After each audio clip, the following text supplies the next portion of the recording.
Assalamualaikum warahmatullahi wabarakatuh. Pada suatu hari, Nabi Isa alaihissalam berjalan dengan seorang teman yang baru dikenalnya. Keduanya menelusuri tepi sungai sambil memakan 3 potong roti. Nabi Isa alaihissalam 1 potong dan 1 potong untuk orang itu, sisa 1 potong. Kemudian Nabi Isa pergi minum ke sungai dan kembali, tapi roti yang sepotong itu tidak ada. Beliau bertanya kepada temannya, siapakah yang telah mengambil sepotong itu? Temannya menjawab, aku tidak tahu. Keduanya pun meneruskan perjalanan. Tiba-tiba mereka melihat rusa dengan kedua anaknya. Maka dipanggillah salah satu dari anak rusa itu, lalu disembelihnya dan dibakar. Kemudian dimakan berdua. Lalu Nabi Isa alaihissalam menyuruh anak rusa yang telah dimakan itu supaya hidup kembali. Maka hiduplah ia dengan izin Allah. Kemudian Nabi Isa bertanya, demi Allah, ia memperlihatkan kepadamu bukti kekuasaannya itu.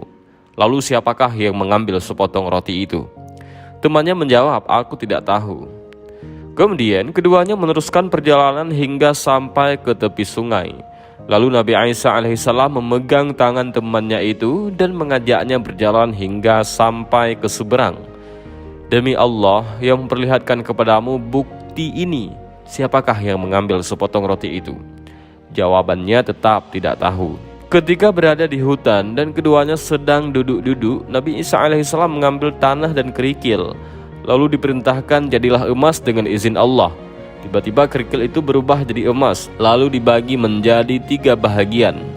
Untukku sepertiga dan kamu sepertiga. Sedang sepertiga ini untuk orang yang mengambil roti.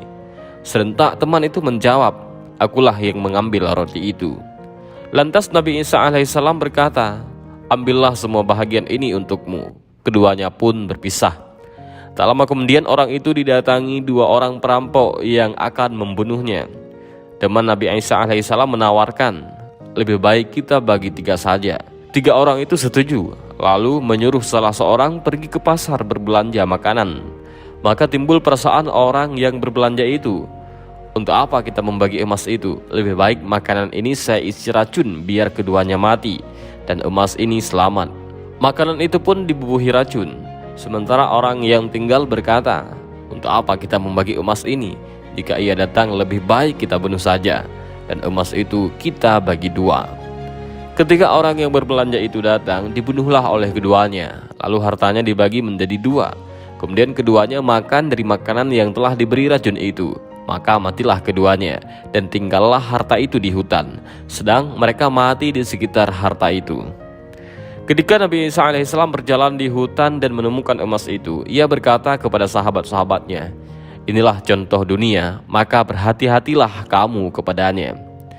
Dan demikianlah kisah yang dicatat dalam buku 1001 kisah orang-orang teladan yang berbicara tentang ketamakan manusia.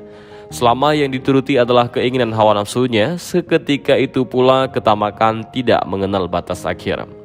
Orang yang lumpuh akan berkata, alangkah enaknya berjalan. Orang yang berjalan justru membayangkan kenikmatan orang yang bersepeda. Orang yang bersepeda pun masih menganggap lebih baik orang yang naik motor. Yang naik motor pun belum puas sehingga ingin meniru memiliki mobil. Begitulah selera dan tabiat nafsu itu terus dahaga. Maka dari itu, sebuah hadis mengingatkan, perhatikanlah orang yang lebih rendah kedudukan sosialnya darimu, dan janganlah sekali-kali engkau melihat orang yang lebih tinggi kaya darimu.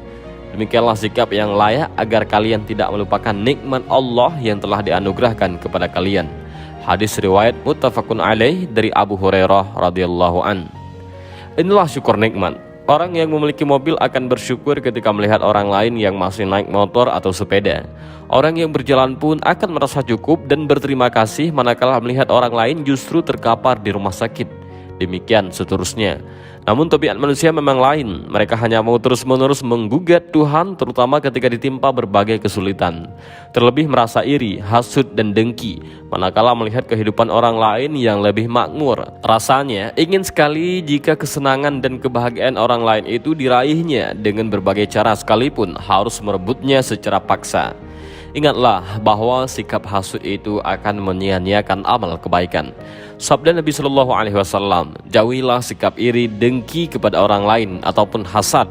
Sesungguhnya iri dengki itu akan memakan amal kebaikan layaknya api melahap kayu bakar. Hadis riwayat Abu Daud dan Abu Hurairah. Sebaliknya, ia bersikap kikir dan pelit ketika suatu saat dianugerahi kenikmatan.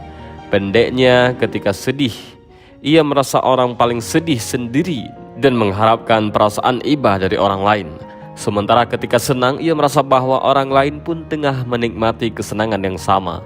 Dan inilah sedikit kisah tentang Nabi Isa alaihissalam dan temannya. Dari kisah ini kita bisa mengambil beberapa pelajaran dan hikmah. Mudah-mudahan video ini bermanfaat. Allahu a'lam bishawab. Assalamualaikum warahmatullahi wabarakatuh.